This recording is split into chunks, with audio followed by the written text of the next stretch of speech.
Hi, and welcome to From Agenda to Action, a City of Ames podcast to help residents better understand decisions being made at Ames City Council meetings. I'm Susan Gwiasda with City Communications and Outreach, and today we'll go over the highlights and items discussed at the Tuesday, May 26th Ames City Council meeting. To help explain the meeting, I'm joined by Ames Mayor John Haila. So, Mayor, we had a pretty busy, action-packed agenda for Tuesday. Got through consent pretty quickly and ended up on item 38, which was an update on the proposed solar project. There was a bit of public input on that, along with a lot of details from staff. That's correct. There was quite a bit of conversation, and one of the focuses was our airport master plan shows a lot of the property around the area of the Sigler property being reserved for future aeronautical and non-aeronautical use.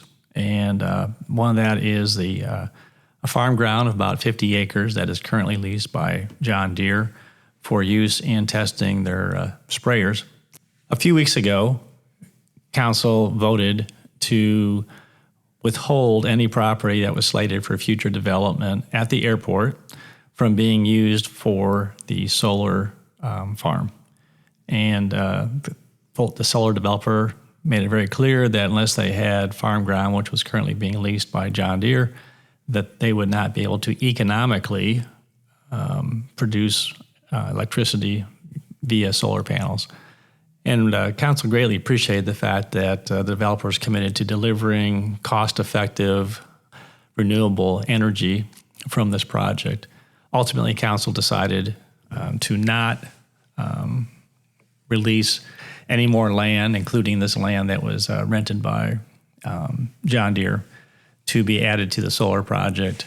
And they voted to go ahead and cease pursuing this project with the current developer. This should not be misconstrued as the fact that the council is very much committed to renewable energy. They would love to see a solar project be implemented, but this is just not the right location for this to happen, given the fact that the density and the amount of acres required to accomplish that objective is just not available at the airport. It seemed like there was a lot of concern also about the really compressed time frame. Decisions had to be made quickly, and that caused people to sort of take a pause. That's a good observation, Susan, and that is correct. Several council members did express the fact that, boy, there's a lot of decisions being made in a very short period of time. Now, in fairness, the developer has been working with staff for quite some time, and but the developer's under a tight timeline in order to meet safe harbor requirements to get federal tax credits. And they just were not going to be able to meet that deadline by shifting to a different location. And also they needed to invest a significant sum of money prior to first part of July.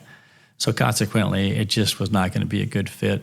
And we certainly hope that either this developer or another developer comes forward in the future to propose a solar project in Ames. And so we just look forward to what's going to be happening. But again, Council is very committed to increasing our renewable energy footprint, and we'll see how that transpires in the future. Yeah, there were two neighborhood issues, I would call them as. One of them involved Wilder Boulevard, which has seen an increase in traffic. Item 39 was an item about a mini roundabout corridor improvement project. How did that turn out? Yes, the Council has repeatedly made it clear to staff that they want to get robust public input, and it was very encouraging to hear that a significant number of residents did come out to a public input session that was hosted by staff. What was proposed was installing 3 small roundabouts along Wilder Boulevard in order to help reduce speeding in that area and to give better traffic control. Ultimately, Council voted to accept the recommendation from staff, which was to postpone implementing a project along Wilder Boulevard, look for other locations in Ames where mini roundabouts could be installed so the neighborhood could see how they were functioning. At the end of this item, council also voted to request staff to revisit the traffic flow that will be occurring on Wilder after the Daily Park splash pad opens up. And the motion was that 12 months after it's open, they want to see what kind of increased traffic and or pedestrian use occurs along that corridor. Yeah, the other item that brought neighbors out was a rezoning along Tabor Drive. How did that end up?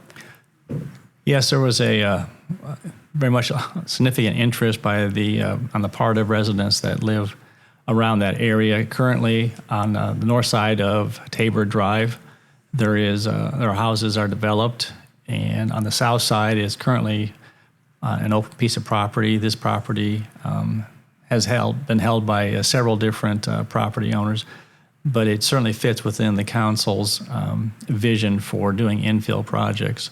So the developer was requesting approval for rezoning to provide single-family detached housing in this area, and ultimately council did vote to rezone the property and see this project move forward.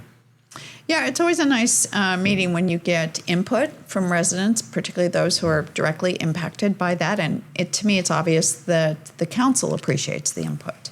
You are correct that council does value public input, and they want to hear both sides of an issue. And every issue that does come before council is complex, has lots of different facets to it. And so even though the neighbors were not supportive of this rezoning request, council did decide to move forward specifically because it meets with our goals to increase the quantity of housing in the community, and it also does not require any additional infrastructure investments, including street, water, or sewer. Well, that was a pretty short summary of what was a relatively long meeting, and I appreciate you talking us through it. This podcast is one of the ways the City of Ames is working to keep residents informed about what happens at City Council meetings. Thank you, Mayor Haila, for joining us to review the May 26th City Council meeting. Thanks, Susan. Our next regular City Council meeting is scheduled for Tuesday, June 9th, and we'll be back both before and after that meeting to help you stay informed. From Agenda to Action is a City of Ames podcast.